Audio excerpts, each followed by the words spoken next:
నమస్తే. కాళేశ్వరం ప్రాజెక్టు పైన అధికార విపక్షాలు విమర్శలు, ప్రతివిమర్శలు చేసుకుంటున్నాయి.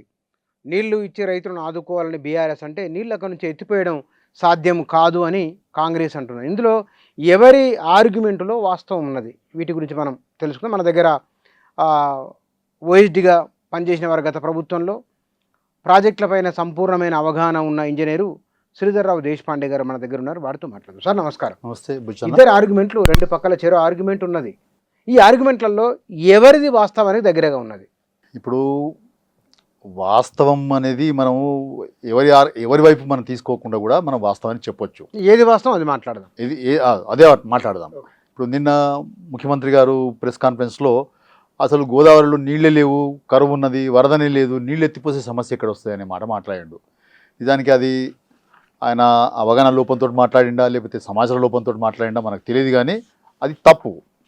నిజానికి జూలై 1 నుంచే మనకు గోదావరిలో వరద ప్రవాహాలు నమోదవుతున్న సంగతి మనకు తెలుస్తున్నది. సెంట్రల్ వాటర్ కమిషన్ ప్రతిరోజు ఎవ్రీ ఇయర్ వాటర్ ఇయర్ మనకు జూన్ 1 నాడు స్టార్ట్ అవుతుంది. జూన్ 1 నుంచి దేశవ్యాప్తంగా అన్ని నదుల మీద వాళ్ళకి రివర్ గేజింగ్ స్టేషన్స్ ఉన్నాయి. ఆ రివర్ గేజింగ్ స్టేషన్స్ ప్రాజెక్టుల దగ్గర ఉన్నాయి. వాటన్నిటి దగ్గర వాళ్ళు ప్రవాహాలు నమోదు చేస్తారు. నమోదు చేసి ఆయా రాష్ట్రాలకు ఏమైనా అవసరమైతే వార్నింగ్స్ ఇస్తారు, లేదా ఫోర్కాస్ట్లు జారీ చేయడం జరుగుతుంది. జూలై 1 నుంచి మనకు గోదావరిలో, దిగువ గోదావరిలో మొత్తం రాష్ట్రమంతా కరువు ఉన్నప్పటికీ, రాష్ట్రమంతా కూడా ఎక్కడ వర్షపాతం లేనప్పటికీ దిగువ గోదావరిలో మనకు జూలై 1 నుంచి ప్రవాహాలు నమోదవుతున్న సంగతి నేను రోజు చూస్తున్నాను. సెంట్రల్ వాటర్ కమిషన్ యొక్క గేజ్ రీడింగ్స్ని ప్రతిరోజు నేను చూస్తున్నాను. జూలై 1 నుంచి మనకు ప్రవాహాలు కనిపిస్తున్నాయి. జూలై 1 వరకు మేడిగడ్డ నుంచి, అంటే పైన ప్రణీత నది నుంచి, ఎగువ గోదావరి కాదు, ఎగువ గోదావరి కాదు, ప్రణీత కలిసిన తర్వాత వచ్చే నదిలో మనకు ప్రణీత ద్వారా వస్తున్న నీళ్లు ప్రతి రోజు మనకు జూలై తర్వాత మనకు కనబడుతున్నాయి. అంటే దాటిపోతున్నాయి ప్రతిరోజు. 3వ తారీఖు నాడు 15,000 క్యూసెక్కులు రిపోర్ట్ అయింది. జూలై 4వ తేదీ నాడు అది 19,000కు పెరిగింది. జూలై 5వ తేదీ నాడు ఈ బీఆర్ఎస్ పార్టీ వాళ్ళు ఏదైతే ఆ రోజు విజిట్ చేసిన తేదీ ఉన్నదో ఆ తేదీ నాడు అది లక్ష క్యూసెక్కులకు పెరిగింది. 10 టీఎంసీలకు 1,00,000 క్యూసెక్కులు పెరిగింది. ఎందుకు పెరిగిందంటే పైనుంచి వరద వస్తున్నది. అట్లనే మహారాష్ట్రలో గోసికుండ్ ప్రాజెక్ట్ అని ఒకటి ఉంటుంది, వైన్గంగా నది మీద గోసికుండ్ ప్రాజెక్ట్ ఉంటుంది. సర్ప్లస్ అయ్యి అక్కడి నుంచి కూడా వరద రావడం చేత 5వ తారీఖు కల్లా అది మనకు 1,00,000 క్యూసెక్కులు పెరిగింది. ఓకే, 7వ తారీఖు నాడు అది 1,02,000 క్యూసెక్కులకు పెరిగింది. తర్వాత నిన్న 8వ తేదీ నాడు మనకు మళ్ళా అది అప్పటిదాకా రైజింగ్ ట్రెండ్లో ఉన్న నది మళ్ళీ అది ఫాలింగ్ ట్రెండ్లోకి మారింది. వరద భవిష్యత్తు తగ్గిపోయినట్టున్నది. అక్కడ వరద తగ్గిపోయినందువల్ల మనకి ఇవాళ 8 గంటలకు రికార్డ్ అయిన వరద ప్రవాహం 70,140 క్యూసెక్కులు. అదే రకంగా మనం సమ్మక్క దగ్గర చూస్తే, సమ్మక్క దగ్గర నిన్న 1,30,000 క్యూసెక్కులు నమోదైంది. అక్కడ ఎందుకు ఎక్కువ ఉంటుందంటే మనకు అక్కడ ఇంద్రావతి నీళ్ళు కూడా కలుస్తాయి. అది సమ్మక్క బ్యారేజీ మనకి ఇంద్రావతి నది కలిసిన తర్వాత కట్టింది కాబట్టి ప్రణీత నుంచి వచ్చే నీళ్లు ప్లస్ ఇంద్రావతి నుంచి వచ్చే నీళ్ళు కూడా రెండు కలిసిన తర్వాత అది కట్టింది కాబట్టి అక్కడ నిన్న మనకు 1,30,000 క్యూసెక్కులు సమ్మక్క దగ్గర కూడా రిపోర్ట్ అయింది. సో మనకి ప్రస్తుత వాటర్ అవైలబిలిటీని కనుక మనం చూస్తే దిగువ గోదావరిలో మనకు కాళేశ్వరం నుంచి కలిసిన తర్వాత మనకు నీటి లభ్యత మొదలైంది, నీటి లభ్యత ఉన్నది. రాష్ట్రంలో ఇంకే ప్రాజెక్టు దగ్గర నీటి లభ్యత లేదు. ఇవాళ కనుక మనం చూస్తే ఎస్ఆర్ఎస్పి ఇవాళ కాదు, చాలా ఒక నెల రోజుల నుంచి కూడా మనం జూలై నుంచి ఇప్పటిదాకా ఎక్కడ కూడా మనకు ప్రవాహాలు లేవు, ఇన్ఫ్లోస్ లేవు. ఎస్ఆర్ఎస్పిలో కానీ, ఎల్లంపల్లిలో కానీ, కడెంలో కానీ, మిడ్మానేర్లో కానీ, ఎల్ఎండిలో కానీ, ఇంకెక్కడ ఆల్ మీడియం ఇరిగేషన్ ప్రాజెక్టులో కూడా మనకి ఎక్కడ ప్రవాహాలు లేవు. వర్షపాతం లేదు కాబట్టి స్పష్టంగా మనకు తెలుస్తున్నది 42% డెఫిసిట్ వర్షపాతం ఉన్నది కాబట్టి ఇక్కడ ప్రవాహాలు లేవు. కానీ అక్కడ మాత్రం ప్రవాహాలు మనకు కనబడుతున్నాయి. ఇది మన కంటికి కనబడుతున్న వాస్తవం. దీన్ని ఎవరు డినై చేయడానికి లేదు. వర్షాలు లేవు, కరువు ఉంది, వరదలు లేవు, నీళ్ళు ఎట్లా ఎత్తిపోవాలనే అంశానికి విలువ లేదు. అది విలువలేని మాట అది. ఎందుకంటే 5వ తేదీ నాడు ప్రతిపక్షాలు పోయినప్పుడే మీ టీవీలో వాళ్ళందరూ కూడా ఆ ప్రవాహాలను చూపించారు. చూపించిన తర్వాత కూడా అక్కడ వరద లేదు అని ముఖ్యమంత్రి స్థాయిలో ఉండే ఒక వ్యక్తి అనడం అనేది సమంజసం కాదు. బహుశా అది ఏ కారణం చేత అనడం మనకు తెలియదు. కానీ వరద ప్రవాహాలు అక్కడ కనబడుతున్నాయి. రాష్ట్రమంతా నీటి లేని పరిస్థితుల్లో నీటి లభ్యత ఉన్న తావు అదొక్కటే కాబట్టే ఇవాళ అక్కడి నుంచి కరువు పరిస్థితిని ఎదుర్కోవడానికి నీటిని లిఫ్ట్ చేయమని ఒక డిమాండ్ వస్తున్నది ప్రజల నుంచి, రైతాంగం నుంచి. మాలాంటి ఇంజనీర్లు కూడా అడుగుతున్నారు. ఒక ప్రత్యేకమైన కరువు పరిస్థితి ఉంది కనుక. వాళ్ళు అంటే ఆల్రెడీ అన్నారంలో గ్రౌటింగ్ చేసిన ఇసుక మీద ఉంది, నీళ్లు నిలపలేము. మేడిగడ్డ దగ్గర పోయినాయి అవి, అక్కడ నీటిని ఎట్లా నిలపగలము? ఎన్డీఎస్ఏ వాళ్ళు దాని మీద స్పష్టతలు ఇవ్వలేదు, ఎట్లా నింపగలము? వీళ్ళు రాజకీయం చేస్తున్నది వాళ్ళ ఆర్గ్యుమెంట్. తప్పది. ఎన్డీఎస్ఏ అడ్వైజరీ జారీ చేసిన మాట వాస్తవం. ఎన్డీఎస్ఏ ఏం చెప్పిందంటే దాని ఫైనల్ రిపోర్ట్లో మేడిగడ్డ దగ్గర స్ట్రక్చరల్ డిస్టెన్స్ ఉంది, కుంగుబాటు ఉంది, పగుళ్ళు ఉన్నాయి, కాబట్టి దాన్ని పూర్తి స్థాయిలో ఇన్వెస్టిగేషన్ చేసి ఆ ఇన్వెస్టిగేషన్ యొక్క ఫలితాలను అనలైజ్ చేసి వాటి ఆధారంగా డిజైన్లు చేసి ఆ డిజైన్ల ఆధారంగా మనం పునరుద్ధరణ చేసుకోమని చెప్పి మేడిగడ్డ దగ్గర వాళ్ళు చెప్పారు. ఇక్కడ ఎందుకు తెరిచి ఉంచమని చెప్పి నింపొద్దని ఎందుకు చెప్పారంటే ఈ 3 బ్యారేజీలు కూడా కాళేశ్వరంలో నిర్మించినటువంటి 3 బ్యారేజీలు మేడిగడ్డ, అన్నారం, సుందిళ్ళ, ఈ 3 బ్యారేజీలు కూడా ఒకే రకమైన డిజైన్ తోటి ఒకే రకమైన నిర్మాణ పద్ధతుల్లో చేసిండ్రు కాబట్టి, కట్టారు కాబట్టి మేడిగడ్డ దగ్గర వచ్చినటువంటి ఈ స్ట్రక్చరల్ డిస్టెన్స్ వీటిల్లో కూడా వస్తుందేమో కాబట్టి మీరు ఇన్వెస్టిగేషన్ చేసి రూల్అవుట్ చేసుకోండి, అక్కడ ఏ సమస్యలు లేవని రూల్అవుట్ చేసుకోండి. ఒకవేళ మీ ఇన్వెస్టిగేషన్స్లో అక్కడ ఏమన్నా లోపాలు కనుక మీరు ఐడెంటిఫై చేయగలిగితే ఆ లోపాలను సవరించుకున్న తర్వాతనే మీరు నీటిని నింపండి అని చెప్పి వాళ్ళు అడ్వైజరీ ఇచ్చారు. అదే కారణం తప్పితే అక్కడ స్ట్రక్చరల్ డిస్టెన్స్ ఉంది అని మాత్రం నిర్ధారించి చెప్పలేదు. మన కంటికి కూడా కనబడుతుంది కదా, లేదు కదా, అక్కడ పగుళ్ళు లేవు, ఏం లేవు, మనకు బ్యారేజ్ కనబడుతుంది కదా కంటికి. చాలామంది పోయి చూసి వచ్చిన వాళ్ళు ఉన్నారు కదా. అక్కడ మేడిగడ్డలో దగ్గర ఉన్నటువంటి పగుళ్ళు కానీ కుంగుబాటు కానీ అన్నారం, సుందిళ్ళ బ్యారేజ్లో లేవు. అక్కడ మన ఇంజనీర్లు కనిపెట్టింది కేవలం బుంగలు మాత్రమే. అవి మీరు కూడా చూశారు. 2020లో 2021లో ఆ బుంగలని కెమికల్ గ్రౌటింగ్ చేసి సిమెంట్ గ్రౌటింగ్ చేసి మూసివేసేసారు. అక్కడ ఇంకా వేరే సమస్యలు లేవు, అంతకు మించిన సమస్యలు లేవు. బ్యారేజ్ పటిష్టంగా ఉన్నాయన్న సంగతి ప్రాజెక్ట్ ఇంజనీర్లకు తెలుసు, ప్రభుత్వానికి కూడా తెలుసు. ప్రభుత్వానికి ఎందుకు తెలుసు అని అంటున్నానంటే ఈ విషయం మీద శాసన మండలిలో ప్రొఫెసర్ కోదండరామ్ గారు ఒక ప్రశ్న అడిగాడు ప్రభుత్వాన్ని. మేడిగడ్డ దగ్గర ఉన్నటువంటి సంక్షోభం, స్ట్రక్చరల్ డిస్ట్రెస్ అన్నారం సుందిళ్ళలో కూడా ఉందా అని ఆయన ప్రశ్న వేసినప్పుడు ప్రభుత్వం అంటే ఉత్తమ్ కుమార్ రెడ్డి గారు, సాగునీటి శాఖ మంత్రి గారు స్వయంగా లేదు అని చెప్పాడు. లేదు అని ఎందుకు చెప్తాడు? ప్రాజెక్ట్ ఇంజనీర్లు అతనికి రిపోర్ట్ చేశారు కనుకనే. ఆయన స్వయంగా జవాబు రాయడు, ప్రాజెక్ట్ ఇంజనీర్స్ రాసిచ్చిన జవాబుని అతను చెప్తాడు. లేదు అని చెప్పిన తర్వాత ప్రభుత్వానికి తెలుసు అన్నట్టే కదా, శాసన మండలిలో ఒప్పుకున్నట్టే కదా, అక్కడ స్ట్రక్చరల్ డిస్టెన్స్ లేదు, అక్కడ ఏ సమస్యలు లేవనే సంగతి ఒప్పుకున్నట్టే కదా. ఇంకొక సాక్ష్యం ఏముందంటే వాళ్ళు తుమ్మిడి దగ్గర బ్యారేజ్ కట్టి వాళ్ళ ఆలోచన ప్రకారం ఎక్కడికి తీసుకుపోవాలి? ఎల్లంపల్లికి తీసుకుపోవాలి, గ్రావిటీ ద్వారా తీసుకొస్తామేమని చెప్పి వాళ్ళు వాగ్దానం చేశారు ఎన్నికల్లో. 152 మీటర్ల దగ్గర మేము బ్యారేజ్ కట్టిన తర్వాత గ్రావిటీ తోటి మేము ఎల్లంపల్లికి తీసుకొస్తామని చెప్పి వాళ్ళు ఎన్నికలకు పోయారు. సరే, ఆ సంగతి ఎట్లా ఉన్నా కూడా ఇప్పుడు కొత్తగా వాళ్ళు తీసుకొస్తున్న ప్రపోజల్ ఏంటిది? తుమ్మిడెట్టి నుంచి సుందిళ్ళకి తీసుకొస్తామంటున్నారు. మరి సుందిళ్ళ పనికిరాని బ్యారేజీ, మీరు అన్నట్టు ఇసుక మీద కట్టిన పునాది మీద కట్టింది, అది ఎప్పుడైనా కొట్టుకోవచ్చు, కూలిపోవచ్చు అని మీరు అనుకుంటున్నప్పుడు మరి సుందిళ్ళకి ఎందుకు తీసుకొస్తున్నారు? సుందిళ్ళకి తీసుకొచ్చే ఆలోచన మీరు ఎందుకు చేస్తున్నారంటే అవి పటిష్టంగా ఉన్నాయి కాబట్టి మీరు ఆ ప్రపోజల్ తయారు చేసుకుంటున్నారు. ఇది పటిష్టంగా ఉన్నదంటే దాని కింద అన్నారం కూడా పటిష్టంగా ఉన్నదనే లెక్క. కాబట్టి ఇవాళ ఇంజనీర్లు కూడా, మాలాంటి ఇంజనీర్లు కూడా చెప్తున్నది ఏంటంటే అక్కడ స్ట్రక్చరల్ డిస్టెన్స్ లేదు, తప్పనిసరిగా అవి నీటిని నింపడం వల్ల అక్కడ ఎలాంటి సమస్యలు ఉత్పన్నం కావు. ఒకవేళ మీరు అటువంటి సమస్యలు ఉత్పన్నం అయితే అని మీరు భావిస్తే కనుక మేమేం సలహా ఇస్తున్నామంటే, ఇవాళ రిటైర్డ్ ఇంజనీర్స్ కూడా ఒక ప్రెస్ నోట్ పంపించినట్టుగా తెలుస్తున్నది. నిన్న వేరే ఒక టీవీ ఛానల్లో దామోదర్ రెడ్డి గారు, ఎవరైతే ఇంజనీర్ల కమిటీలో అతను సభ్యుడిగా ఉండి ఆ నివేదికలు ఇచ్చిండో, ఆయన కూడా నిన్న టీవీలో మాట్లాడినప్పుడు చాలా స్పష్టంగా చెప్పిండు. ఆయన ఏం చెప్పాడంటే పూర్తి ఎఫ్ఆర్లకు నింపకండి, మీకు ఆ భయం ఉంది అంటున్నారు కదా, నింపితే కనుక అది ప్రమాదానికి గురై కొట్టకపోతుందేమో, 44 విలేజ్లు కూలిపోతాయి, భద్రాచలం కొట్టకపోతుంది, అదంతా బూటకం. అది 2022లో గోదావరి చరిత్రలోనే అత్యధిక వరద వచ్చింది, 29 లక్షల క్యూసెక్కులు వచ్చింది. 29 లక్షల క్యూసెక్కులు వచ్చింది గోదావరి చరిత్రలో, అదే అత్యధికం. అటువంటి సందర్భంలో కూడా భద్రాచలం కొట్టకపోలే, ఏ విలేజ్లు కొట్టకపోలే.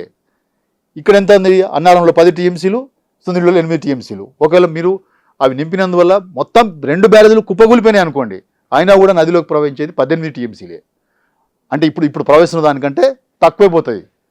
అటువంటి పరిస్థితుల్లో 44 విలేజ్లు ఎక్కడ కొట్టకపోతాయి, భద్రాచలం ఎక్కడ కొట్టకపోతుంది? ఇదంతా హంబగ్. అది ప్రజల్ని భయభ్రాంతులకు గురి చేయడానికి అన్న మాటనే తప్ప వాస్తవం లేదు. వాస్తవం ఏంటంటే అవి పటిష్టంగా ఉన్నాయనే సంగతి ప్రభుత్వానికి తెలుసు, ప్రాజెక్ట్ ఇంజనీర్లకు తెలుసు. మేడిగడ్డతో సంబంధం లేకుండానే మనం కన్నెపల్లి పంప్ హౌస్ దగ్గర నుంచి నీటిని లిఫ్ట్ చేసుకునే వెసులుబాటు ఉంది. నదీ ప్రవాహాల సహజంగానే అక్కడ మనకు కావాల్సిన మట్టము ఏర్పడి ఉన్నది. ఎంత మట్టం ఉండాలి అక్కడ 93.5 ఉంటే చాలు మీటర్లు. కన్నెపల్లి పంప్ హౌస్ యొక్క ఇంటేక్ దగ్గర 93.5 మీటర్ల లెవెల్ ఉంటే పంప్ హౌస్లోకి నీళ్లు మళ్లించవచ్చు. ఆటోమేటిక్గా వచ్చేస్తాయి. గేట్లు తీసేస్తే నీరు ప్రవహిస్తుంది పంప్ హౌస్లోకి. ఇవాళ అక్కడ 97 మీటర్స్ లెవెల్లో నీళ్లు ప్రవహిస్తున్నాయి. అంటే మన రిక్వైర్మెంట్ కంటే పైనే నీటి ప్రవాహాలు అక్కడ ఉన్నాయి సహజంగానే. మేడిగడ్డ మూసేయమని ఎవరు అడుగుతలేరు. నదిలో ఉండే సహజ ప్రవాహాల వల్లనే అక్కడ నీటి మట్టం పెరిగి ఉన్నది కాబట్టి లిఫ్ట్ చేయమని అడుగుతున్నారు. అవి రెండు పటిష్టంగానే ఉన్నాయి కాబట్టి లిఫ్ట్ చేయమని అడుగుతున్నారు. ప్రభుత్వం ఏదైతే చెప్తున్నదో అది అందులో వాస్తవం లేదు.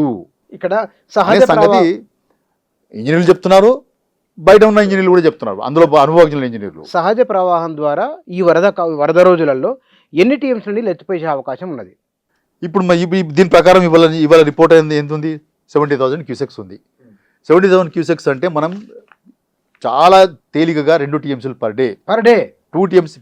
ఇప్పుడు టీఎంసీ అంటే ఎంతనే 11,500 క్యూసెక్లు. 2 టీఎంసీలు అంటే 22,000 క్యూసెక్లు హాయిగా ఎత్తుకునే అవకాశం ఉంది. అక్కడ ఎన్ని రోజులు ఎత్తిపోయవచ్చు? అట్లా ప్రవాహాలు ఉన్న రోజులు, ప్రవాహాలు ఎంత ఉంటే అంత. ఇప్పుడు ఇవాళ 70,000 ఉంది, రేపు పెరగొచ్చు లేదా తగ్గొచ్చు. తగ్గితే సెప్టెంబర్ వరకు ఉంటాయి, మరి అట్లా ఫ్లడ్ ఉంటుంది, డిసెంబర్ దాకా ఉంటాయి. అంటే గోదావరిలో ఉండే ప్రవాహాలను ఆధారం చేసుకొని మనం ఎన్ని టీఎంసీలు లిఫ్ట్ చేసుకోవాలా అనేది మనం అంచనా వేసుకోవచ్చు. ఇవాళ ఉన్న ప్రవాహం ప్రకారము మనకు 2 టీఎంసీలు per day 2 TMC per day lift చేసుకునే వెసులుబాటు ఉంది. రేపు పొద్దున ప్రవాహాలు ఇంకా 50,000 వచ్చింది అనుకోండి, అయినా కూడా 2 టీఎంసీలు తీసుకోవచ్చు. ఇంకా కొంచెం తగ్గింది అనుకోండి 1 టీఎంసీకి పోతాం, లేదా 1.5 టీఎంసీకి పోతాం. It is all based on the availability. గోదావరిలో ఎంత ప్రవాహాలు లభ్యతను బట్టి ఎంత ప్రవాహాలు పోతున్నాయి అనే దాన్ని బట్టే మనం ఇక్కడ లిఫ్టింగ్ కెపాసిటీ ఎంత అనేది మనం నిర్ధారించుకోవచ్చు. ఇప్పుడు మీరు ఇక్కడ ప్రస్తావించండి, చదివిన నేను, ఒక రబ్బర్ డ్యామ్ నిర్మాణం చేసి ఉంటే కనుక నీళ్లు తీసుకోవడానికి ఇబ్బంది ఉండేది కాదు, ఇంత తతంగం అయ్యేది కాదని మీరు అన్నారు. అయితే అది అదనపు ఖర్చు అవుతుంది. అదనపు ఖర్చు అక్కడ చేస్తున్న ఖర్చు వచ్చే ప్రయోజనంతో పోల్చుకున్నప్పుడు ఖర్చే ఎక్కువ ఉంటుంది కదా అని ఒక ఆర్గ్యుమెంట్ తీస్తున్నారు. రబ్బర్ డ్యామ్కి పెద్ద ఖర్చేం కదా, అది మన రిక్వైర్మెంట్ అండి. అది ఖర్చుతో మనము పోల్చడానికి లేదు. ఇప్పుడు ఉదాహరణకి మీరు బాగా దప్పవుతుందండి, దప్పైతే ఇంట్లో నీళ్ళు ఉండవు, మీరు బయటకు పోయి 15-20 రూపాయలకు వాటర్ బాటిల్ కొంటారు. అది నీ రిక్వైర్మెంట్. అది ఎయిర్పోర్ట్లో దప్పవుతుంది, వాటర్ బాటిల్ కొనాలా వద్దా? 100 రూపాయలు పెట్టి కొనాలి. That is your requirement. ఇప్పుడు గల్ఫ్ దేశాల్లో సముద్రపు నీటిని శుద్ధీకరణ చేసుకొని వాళ్ళు తాగునీటిని సమకూర్చుకుంటున్నారు. అది చాలా కాస్ట్లీ వ్యవహారం. అది వాళ్ళ రిక్వైర్మెంట్, సామాజిక అవసరం. అది ప్రభుత్వాలు ఖర్చు కోసం వెనకాడాయి. వాళ్ళు సముద్రపు నీటిని శుద్ధీకరణ చేసుకుని డీసాలినేషన్ చేసుకుంటే తప్ప వాళ్ళకి తాగునీరు అందే అవకాశం లేదు. తాగునీటిని ఇంపోర్ట్ చేసుకోరు కదండి. కాబట్టి వాళ్ళ చుట్టూ ఉన్న సముద్రపు నీళ్ళనే శుద్ధి చేసుకొని డీసాలినేషన్ చేసుకొని వాళ్ళు నీళ్లు వాడుకుంటారు. అది ఇట్ ఈస్ ఎ రిక్వైర్మెంట్. ఇక్కడ కూడా మనకి వానాకాలం సహజ ప్రవాహాలతోటి మనకు ఆల్రెడీ మట్టం ఉంటుంది. అక్కడ ఏ అడ్డుకట్ట అవసరం లేదు. కానీ అక్టోబర్ తర్వాత, వానాకాలం తర్వాత లీన్ ఫ్లోస్ ఉంటాయి కాబట్టి 15,000, 20,000 క్యూసెక్కులు లేదా 30,000 క్యూసెక్కులు మనకు ప్రవాహాలు ఉంటాయి కాబట్టి దాంతో ఈ మట్టం మనకు ఉండదు. కాబట్టి మన ఇంజనీర్స్ ప్రపోజల్ ఏం చేసిందంటే ఆ కన్నెపల్లి పంప్ హౌస్ కింద ఒక 100 మీటర్ల కింద ఒక రింగ్ బండ్ లాంటిది, రబ్బర్ డ్యామ్ లాంటిది, ఒక రింగ్ బండ్ లాంటిది వేసుకోగలిగితే అది మట్టాన్ని లేపుతుంది. 97, 96 వరకు నీటిని మట్టాన్ని పెంచినందువల్ల మనం పంప్ హౌస్లోకి నీటిని డైవర్ట్ చేసుకోవచ్చు. ఇది ఎప్పుడు? అక్టోబర్ తర్వాత, వానాకాలం తర్వాత. వానాకాలం ఇంత పెద్ద ఎత్తున మనకు 1,00,000 క్యూసెక్కులు, 2 లక్షల క్యూసెక్కులు, 50,000 క్యూసెక్కులు రావు కదా, 15,000, 20,000 ఉంటాయి. సో డిసెంబర్ దాకా ఈ లీన్ ఫ్లోస్ కొనసాగుతాయి. ఆ లీన్ ఫ్లోస్ కూడా మనం వినియోగించుకోవడానికి మనము ఈ రబ్బర్ డ్యామ్ టెంపరీ, అది మళ్ళీ మేడిగడ్డ రిపేర్ అయితే అక్కడనే స్టోరేజ్ ఉంటుంది. ఆ స్టోరేజ్ కారణంగానే ఇక్కడ మనకు లెవెల్ మెయింటైన్ అవుతుంది. సో మేడిగడ్డ మనకు ఇప్పుడు ఓపెన్ చేస్తున్నది కాబట్టి, అది రిపేర్ అయ్యేదాకా మనం గేట్లు దించాం కాబట్టి మనకు అక్కడ లెవెల్ మెయింటైన్ చేసే అవకాశం లేదు. కాబట్టి టెంపరీ మెజర్గా మనం రబ్బర్ డ్యామ్ వేసుకోవడానికి ఒక ప్రపోజల్ మనకు గవర్నమెంట్ ఇంజనీర్లు ఇచ్చారు. కానీ అది ఎందుకో గవర్నమెంట్ దాన్ని పట్టించుకోలేదు, చెదబుట్ట పాలు చేసింది. కానీ అది అవసరం, అది మన రిక్వైర్మెంట్. అది గత 2 ఏళ్లుగా ఈ డిమాండ్ ఎందుకు రాలేదు? వీళ్ళు అధికారంకి వచ్చిన తర్వాత 2024 భారీ వర్షాలు పడ్డాయి. మనకు పైన నీటి అవైలబిలిటీ ఉంది. ఎస్ఆర్ఎస్పి సర్ప్లస్ అయింది, ఎల్లంపల్లి సర్ప్లస్ అయింది, కడెం సర్ప్లస్ అయింది, నిజాం సాగర్లో నీళ్ళు వచ్చినాయి, సింగూరు నీళ్ళు వచ్చినాయి, అన్ని మీడియం ప్రాజెక్టులు నీళ్ళు వచ్చినాయి. ఈ డిమాండ్ అప్పుడు రాలే, నిన్ను ఎవరు ఎత్తిపోయమని అడగలే. 2025లో అంతకంటే మించి వర్షం వచ్చింది, 2 సార్లు వచ్చింది. వానాకాలంలో వచ్చింది, వానాకాలం తర్వాత కూడా తుఫాన్ రావడం వల్ల నవంబర్ డిసెంబర్లో మనం చూసినాం కదని. అవును. మనం అక్కడ పోయినప్పుడు ఇది చెక్ డ్యామ్ పోయినప్పుడు చూసినప్పుడు అవును. నవంబర్ డిసెంబర్లో కూడా వర్షాలు వచ్చినాయి. ఎందుకు? తుఫాన్ వల్ల. అవును. కాబట్టి ఖరీఫ్లో ఖాళీ అయిపోయిన రిజర్వాయర్లు, చెరువులు, కుంటలు అన్నీ మళ్ళీ వర్షాలతో నిండిపోయి రబీలో బ్రహ్మాండంగా పంటలు పండడానికి అది ఆసరా అయింది. వీళ్ళు ఇవాళ మేడిగడ్డ లేకుండా మేము రికార్డు స్థాయిలో పంటలు పండించమని చెప్పి ఏదైతే క్లెయిమ్ చేసుకుంటున్నారో, క్లెయిమ్ చేసుకోవడానికి కారణం ఏంటంటే వర్షాలు పడ్డాయి కాబట్టి, వానాకాలం తర్వాత కూడా వర్షాలు పడ్డాయి కాబట్టి మళ్ళీ రిజర్వాయర్ని ఫుల్ అయిపోయి మీకు పంటలకి ఆ నీరు ఆసరా అయింది, తాగునీటికి ఆసరా అయింది.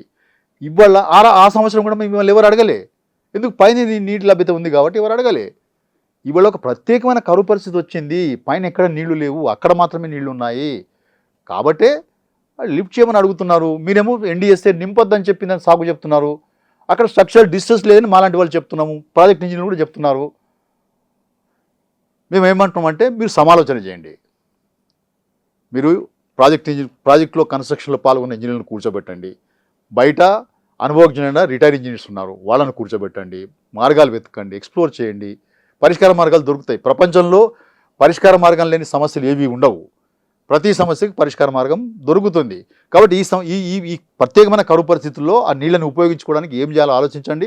అదేవిధంగా ఎన్డీఎస్ఏ దగ్గరికి వెళ్ళండి, ఇక్కడ కరువుకు సంబంధించిన వాస్తవ పరిస్థితులు వాళ్ళకి వివరించండి, నీటి లభ్యతకు సంబంధించిన వాస్తవికతను వివరించండి, ఏం చేయాలనే దాని మీద వాళ్ళ సూచనలు తీసుకోండి అని అడుగుతున్నాం మనం. కానీ ఇక్కడ మీరు కోస్తా ప్రస్తావన ఎందుకు వస్తున్నది? కాళేశ్వరం నీళ్లు వదలడము కోస్తా ప్రయోజనం అని అంటున్నారు కదా, ప్రభుత్వం భయం అని కూడా అనుకోవచ్చు కదా, ఎందుకు అనుకోవట్లేదు అట్లా? ప్రయోజనం అని ఎందుకు ఒక ఆర్గ్యుమెంట్? ప్రభుత్వ భయం ఏంటిది మళ్ళీ చెప్పండి.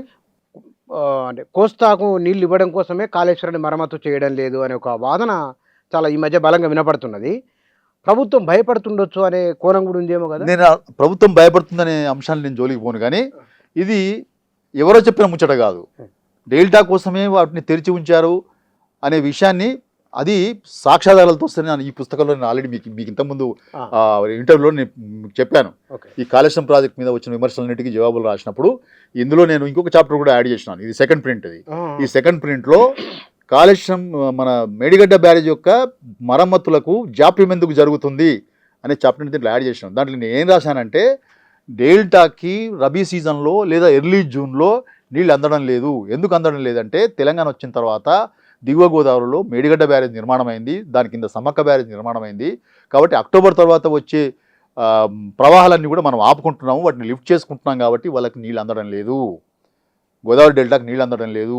పోలవరం నిర్మాణం కాలేదు, పోలవరంలో స్టోరేజ్ లేదు, అది ఇంకా నిర్మాణం కొనసాగుతూ వస్తున్నది, దేకుతున్నది. 2010 నుంచి నడుస్తున్నది, అది 10 నుంచి ఇప్పటిదాకా పూర్తి కాలేదు. వాళ్ళ నిర్మాణ షెడ్యూల్ అది డిసెంబర్ 2028లో పూర్తి చేయడానికి ఇప్పుడు వాళ్ళకు షెడ్యూల్ ఉంది. అప్పటిదాకా బ్యారేజ్లో అక్కడ పోలవరంలో నీళ్లు నిల్వ కావు, నిల్వ లేకుండా వాళ్ళకు రబీలో నీళ్లు రావు. కాబట్టి ఇవాళ మన బ్యారేజ్లు ఓపెన్ ఉన్నాయని చెప్పి నేను ఒక అభిప్రాయానికి వచ్చినాను. ఎందుకు వచ్చినానంటే, వాళ్ళ ధవళేశ్వరం బ్యారేజ్ వికీపీడియాలో చాలా స్పష్టంగా వాళ్ళు రాసుకున్న విషయం ఏంటంటే, ఈ బ్యారేజ్లు కట్టిన తర్వాత మాకు నీళ్ళు వస్తలేవు, రబీలో మాకు ఇబ్బంది అవుతున్నది అని చెప్పి వాళ్ళు రాసుకున్నారు. ఆ రాసుకున్న అంశాన్ని నేను అనలైజ్ చేసి, అంటే పైన తెలంగాణలో గోదావరి నది పైన నీళ్లు ఆపుకున్నందువల్ల రబీలో మాకు నీటి సమస్య వస్తున్నది, డెల్టాకి నీళ్ళు ఇవ్వలేకపోతున్నాం అని చెప్పి రాసుకున్నారు వాళ్ళు. మీరు చరిత్ర కనుక చూస్తే, ఉమ్మడి రాష్ట్ర చరిత్ర చూస్తే మీకు ఎస్ఆర్ఎస్పి తర్వాత, ఎస్ఆర్ఎస్పి తల మీద ఉంది. గోదావరి నది మన రాష్ట్రంలో ఎంటర్ అయిన తర్వాత మొదటి డ్యామ్ అది. తర్వాత సముద్రంలో కలిసే ముందు ధవళేశ్వరం బ్యారేజ్ కట్టారు, అది బ్రిటిష్ వాళ్ళు కట్టించింది. ఈ రెండింటి మధ్యలో 600 కిలోమీటర్ల పొడవున ఒక్క బ్యారేజీ, ఒక్క అడ్డుకట్ట లేదు, ఉమ్మడి రాష్ట్రంలో కట్టలేదు. ఎందుకు కట్టలేదంటే, ఈ గోదావరి నీళ్ళు నిరాఘాటంగా కిందికి వెళ్ళిపోయే వాళ్ళు గోదావరి బ్యారేజ్లో వాళ్ళు తీసుకొని అక్కడ నుంచి కాలువలకు మళ్ళించుకునే ఒక దానికి అలవాటు పడ్డారు వాళ్ళు. వాళ్ళు ఇప్పటికి కూడా 1 టీఎంసీకి 3000 ఎకరాలే వాళ్ళు వాడుతున్నారు. 1 టీఎంసీకి 3000 ఎకరాలే వాడుతున్నారు. మన దగ్గర ఎస్ఆర్ఎస్పిలో 10 నుంచి 12,000 ఎకరాలు వస్తున్నాయి, 3-4 ఇంతలు ఎక్కువ. నిజాం సాగర్లో 10 నుంచి 12,000 ఎకరాలు వస్తున్నాయి, నాగార్జున సాగర్లో 10 నుంచి 12,000 ఎకరాలు వస్తున్నాయి. కానీ వాళ్ళు ఇంకా ఎందుకు అంత ఎక్సెసివ్ వాటర్ యూటిలైజేషన్కి అలవాటు పడ్డారంటే, ఇక్కడ ఏ అడ్డుకట్టలు లేవు. తెలంగాణలో పడ్డ వర్షం అంతా కూడా నీరు సరాసరి అక్కడికి వెళ్ళిపోయి వాళ్ళు 365 రోజులు కూడా నీటిని వాడుకునే వెసులుబాటు ఇంతకాలం ఉండింది వాళ్ళకి, తెలంగాణ వచ్చేదాకా. కాబట్టి వాళ్ళు 3 పంటలు పండించుకునే అవకాశం వాళ్ళకి వచ్చింది. తెలంగాణ వచ్చిన తర్వాత ఏం జరిగింది?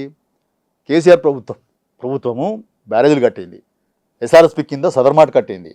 దాని తర్వాత ఎల్లంపల్లి ప్రారంభమైంది ఉమ్మడి రాష్ట్రంలోనే, కానీ పూర్తయింది తెలంగాణ రాష్ట్రంలో. దాంట్లో చాలా సమస్యలు ఉండేవి. భూసేకరణ, గ్రామాల పునరావాసం, తర్వాత కింద రాయపట్నం యొక్క హై లెవెల్ బ్రిడ్జ్ కట్టడము, ఇవన్నీ ఉండి తర్వాత ఎల్లంపల్లి మనం తెలంగాణ వచ్చిన తర్వాత పూర్తయింది, ఎఫ్ఆర్ఎల్ నింపడం ప్రారంభమైంది. తర్వాత దాని కింద కాళేశ్వరం ప్రాజెక్టులో భాగంగా సుందిళ్ళ కట్టాము, దాని కింద అన్నారం కట్టాము, దాని కింద మేడిగడ్డ కట్టాము, దాని కింద సమ్మక్క కట్టాము, దాని కింద సీతమ్మ సాగర్ కూడా పూర్తి అయ్యేది, కానీ దాని మీద కేసు వేసినందువల్ల అర్ధాంతరంగా ఆగిపోయి ఉన్నది. కాబట్టి తెలంగాణ వచ్చిన తర్వాత ఇంతకు ముందులాగా నిరాఘాటంగా డెల్టాకి నీటి సరఫరా ఆగిపోయింది, జరిగే నీటి సరఫరా ఆగిపోయింది. ముఖ్యంగా లోయర్ గోదావరిలో మేడిగడ్డ సమ్మక్క నిర్మాణం అయిన తర్వాత వాళ్ళు రాసుకున్న దాని ప్రకారం వాళ్ళకి డెల్టా ఆయకట్టుకి రబీలో నీళ్ళు అందడం లేదు. కాబట్టే మా అనుమానం ఏంటంటే వరద లేని సమయంలో అది కుంగుబాటుకు గురైంది. అంతకుముందు 4 ఏళ్ల భారీ వరదలను తట్టుకొని నిలబడిన బ్యారేజీ వరద లేని సమయంలో స్టిల్ వాటర్ ఉన్నప్పుడు కుంగుబాటుకు గురి కావడం అనేది ఒక అసాధారణమైన సంఘటన. అది కానీ ఇక్కడ నేను ఇంతకుముందు దీంట్లో వికీపీడియాలో మీకు చదివి వినిపించినాను, మళ్ళీ ఒకసారి మీకు చదివించాలంటే చిన్న ముచ్చట అనేది వాళ్ళు ఏం రాసుకున్నారంటే, ఇది నా పుస్తకంలో ఎక్స్ట్రాక్ట్ చేసినారు, వాళ్ళు ఎగ్జాక్ట్ అందులో ఉన్న పేజీని ఎక్స్ట్రాక్ట్ చేసినాను. అంటే ఎక్కడ సమాచారం వికీపీడియాలో వాళ్ళు రాసుకున్న ముచ్చట అనేది, నేను నా సొంత కవిత్వం కాదు. వాళ్ళు ఏం రాస్తారంటే, the natural flows normally available during the dry season, అంటే అక్టోబర్ తర్వాత, the natural flows normally available during the dry season in the Godavari river are being stored in Medigadda and Sammaka Sagar reservoirs, which used to be available for use in Godavari Delta. ఇవి ఇప్పుడు వస్తలేవు మాకు, కాబట్టి మాకు రబీలో ఇబ్బంది అవుతున్నది అని చెప్పి వాళ్ళు రాసుకున్నారు.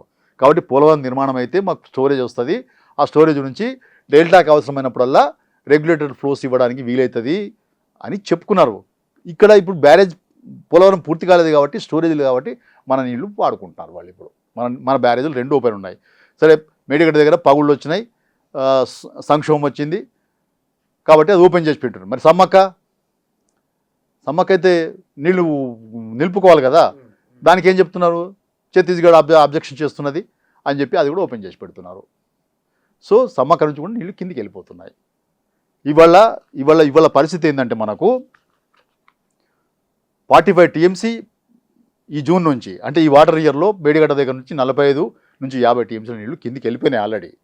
ఇప్పుడు చంద్రబాబు నాయుడు ప్రభుత్వం ఏం చేసింది, పట్టిసీమ పంపులు ఆన్ చేసేసింది ఆల్రెడీ. పట్టిసీమ పంపులు ఆన్ చేసి పోలవరం కుడి కాలువ ద్వారా వాళ్ళు కృష్ణా డెల్టాకి నీళ్లు పంపిస్తున్నారు. నదిలో ఈ ప్రవాహాల ద్వారా గోదావరి డెల్టాకి నీళ్లు పోతున్నాయి. అంటే ఇప్పుడు మనం కిందికి వదులుతున్న నీళ్ళన్నీ కూడా గోదావరి డెల్టాని, తర్వాత కృష్ణా డెల్టాని, రెండింటిని ఆదుకునే ఒక పరిస్థితి అక్కడ ఆంధ్రప్రదేశ్లో ఉన్నది.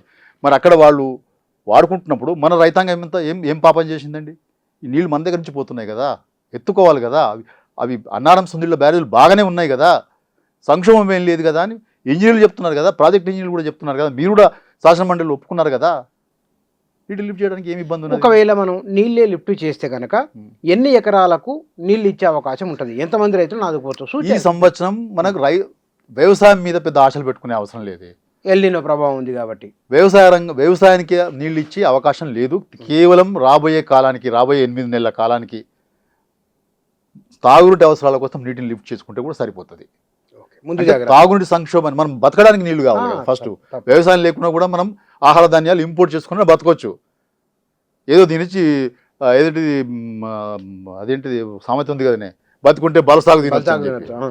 సో తినడానికి మనకి ఇబ్బంది ఏం, కానీ నీళ్లు లేకపోతే తాగునీటి సమస్య ఏర్పడితే కనుక మనిషి బతకలేడు. మనిషి రోజుకి కనీసం ఒక 135 లీటర్ల నీరు కావాలి. ఆ నీటిని అయినా ఇవ్వాల్సిన అగత్యం ఉంది కదా ప్రభుత్వానికి. రాబోయే 8 నెలల కాలం డ్రై సీజన్ ఉంటుంది, వర్షాలు పడాయి కదా. ఆ 8 నెలల పాటు ఈ రాష్ట్రాన్ని ఎట్లా సస్టైన్ చేస్తారు, ఈ రాష్ట్రం యొక్క తాగునీటి అవసరాలు ఎట్లా తీరుస్తారు? మీకు ఏమైనా ఆల్టర్నేటివ్ ప్లాన్స్ ఉన్నాయా, విజన్ ఉన్నదా, ఏముంది? అది కూడా ప్రభుత్వం ప్రజలకు చెప్పాలి కదా. ఇప్పుడు నీళ్లు లిఫ్ట్ చేయదలుచుకోలేదు వాళ్ళు, మరి ఏం చేయదలుచుకున్నారు? ప్రభుత్వం చెప్పాలి, ఇక నాకు ఈ ప్లాన్ ఉంది, ఈ ఆల్టర్నేటివ్స్ ఉన్నాయి, నేను సాగునీటి సంక్షోభాన్ని ఎదుర్కోగలుగుతా అని ప్రజల ముందు వాళ్ళ ప్లాన్ ఏదో, వాళ్ళ విజన్ ఏదో పెట్టమని చెప్పండి. నిజంగానే దాంట్లో వాస్తవికత ఉంటే మనం అడగడం బంద్ చేస్తాం. లిఫ్ట్ చేయమని అడగాం. ఇంకా మీకు 2024లో మేము అడగలే, 2025లో అడగలే. ఎందుకు? పైన నీటి అవైలబిలిటీ ఉంది కాబట్టి అడగలే. ఇవాళ అడుగుతున్నాం ప్రత్యేకమైన కరువు పరిస్థితి వచ్చింది కాబట్టి అడుగుతున్నాం. లేదా అడగకపోయేవాళ్ళం కదా. పైన నీటి లభ్యత ఉంటే కనుక ఎందుకు అడుగుతారండి? ఎందుకు అడుగుతారు? ఎవరు అడగరు కదా. ఇవాళ మేము చెప్తున్న విషయం ఏంటంటే సమాలోచన చేయండి, పాసిబిలిటీస్ ఎక్స్ప్లోర్ చేయమని అడుగుతున్నాం. ఏం చేద్దామనే విషయం మీద పరిష్కారమే ఎక్స్ప్లోర్ చేయకపోతే ఎన్డీఎస్ఏ చెప్పింది కదా అని వాళ్ళ భుజం మీద తుపాకీ పెట్టి రైతాంగాన్ని ప్రజల్ని కాలుస్తానంటే ఎట్లా? సమంజసం కాదని నేను అనుకుంటున్నాను. దీని మీద ప్రభుత్వం తప్పనిసరిగా, అది ప్రభుత్వం బాధ్యత, మిమ్మల్ని ఎన్నుకున్నది ప్రజల సంక్షేమం చూడడానికే కదా. Yes. కాబట్టి ప్రజల సంక్షేమం దృష్ట్యా, కరువు దృష్ట్యా, రాబోయే దుర్భిక్ష పరిస్థితుల దృష్టిలో పెట్టుకొని ఇవాళ ఏం చేద్దాము, అవైలబిలిటీ అక్కడే ఉంది, ఇంకెక్కడ లేదు రాష్ట్రంలో. ఆ నీటిని ఎట్లా ఎత్తిపోసుకుందాం, ఎట్లా వినియోగించుకుందాం, ఎక్కడెక్కడ రిజర్వాలు వాటిని పెట్టుకుందాం అనే విషయం మీద సమాలోచన చేయమని అడుగుతున్నాం. దానికి ఒక ప్లాను, ఒక యాక్షన్ ప్లాన్ సిద్ధం చేయమని అడుగుతున్నాం. అంతకుమించి మనకేం లేదు ఇక. Right sir, thank you. నిర్దిష్టంగా వారు చెప్పిన ఒక సూచన, రాబోయే రోజుల్లో తాగునీటికి మరిన్ని ఇబ్బందులు రాకుండా ఉండాలంటే ప్రభుత్వం చొరవ తీసుకోవాల్సిందే. అయితే దీనికి వారు చేస్తున్న సూచన కూడా మీరు సమాలోచన చేయండి. నిజంగానే సమాలోచన చేస్తే కనుక ఆ నీరు ఎట్లా తీసుకోవాలి, అందరితో మాట్లాడండి. రాబోయే రోజుల్లో ఇబ్బంది కాకుండా ప్రజలకు ప్రభుత్వం ఒక అడుగు ముందుకేయాలని వేస్తుందని కోరుకుందాం. Thank you.